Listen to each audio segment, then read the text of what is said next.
Ibu 5 anak di Makassar, Sulawesi Selatan nekat mencuri ponsel demi membayar utang biaya melahirkan di rumah sakit. Aksi pencurian ponsel ini dilakukan oleh Nur Hayati di salah satu warung di Jalan Sukaria pada Kamis pekan lalu. Hayati pun ditangkap oleh petugas Satuan Reserse Kriminal Polrestabes Makassar. Terkait bagaimana akhirnya dari penanganan kasus ini, Tribuners akan dilaporkan.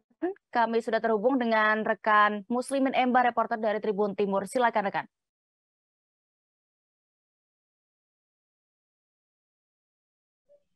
Ya, baik Dea dan Tribuners dapat saya jelaskan pada Kamis kemarin Kapolres Makassar itu melakukan restoratif justice ataupun upaya perdamaian di luar pengadilan yang dilakukan oleh terhadap kasus pencurian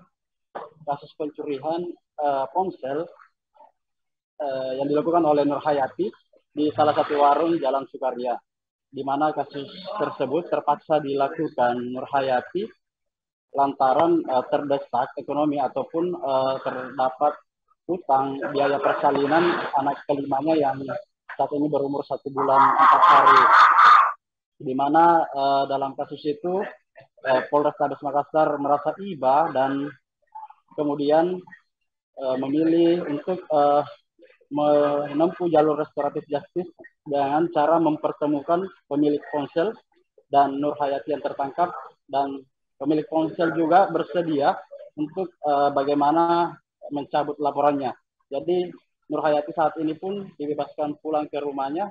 Selain itu diberi bantuan oleh Kapolrestabes Makassar Kombes Budi Haryanto agar bagaimana dia dapat menjalani hari-harinya tanpa terlibat lagi kasus yang sama.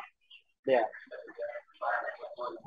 Baik, Tribuners, terkait kasus ini juga rekan Emba sudah mendapatkan keterangan dari Kapolrestabes Makassar, Kombes Pol Budi Haryanto. Selengkapnya kami tampilkan.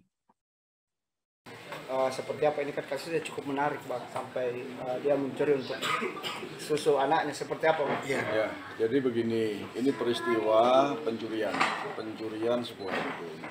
Namun ketika polisi menerima laporan dan ditindaklanjuti, akhirnya tertangkaplah si pelaku, kita proses. Awalnya kita tidak tahu kalau pelaku ini memiliki seorang anak bayi.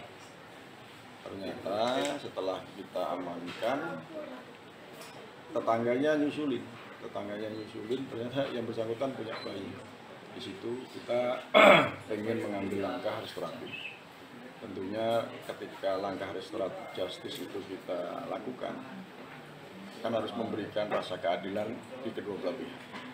Makanya kita undang dari korban, kita sampaikan apa faktanya, kondisi si pelaku, dan ternyata korban memahami, sehingga korban mencari. Terima kasih sudah nonton, jangan lupa like, subscribe, dan share ya.